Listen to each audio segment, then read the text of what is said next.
TRO CC గారు రాజు గారికి ఒక వినతిపత్రం ఇవ్వటం జరిగింది. మరి ఈ పాప తండ్రిపోయిన శిరీష, పాలకొండ మండలం వెలుగుల గ్రామం. మరి పాప 8వ తరగతి చదువుతున్నప్పుడు ఒక కుర్రోడు ఆనపోయిన మహేంద్ర అయిన చేబ్రోలు గ్రామం ఈ అమ్మాయిని మాయమాటలు చెప్పి ప్రేమలోకి దించి ఈ మైనర్ బాలికను అతను గర్భవతి చేయడం జరిగింది.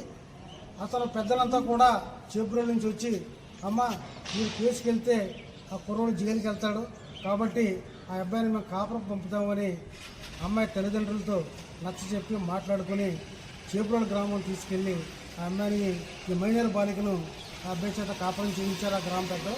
తర్వాత ఈ అమ్మాయికి మైనర్ బాలికకి శిరీషకి ఒక పాప పుట్టింది. ఇప్పుడు ప్రజెంట్ ఈ పాపని ఇద్దరు తల్లి కూతురు ఇద్దరు కూడా మరి ఈ భర్త వాళ్ళ బంధువులంతా కూడా బయటకు గెంటేయడం జరిగింది. ఈ పాపకు వెంటనే న్యాయం చేయాలని మరి ఈరోజు మేము కలెక్టర్ కార్యాలయంలో డిఆర్ఓ గారు సీసీ గారికి వినతిపత్రం ఇవ్వడం జరిగింది.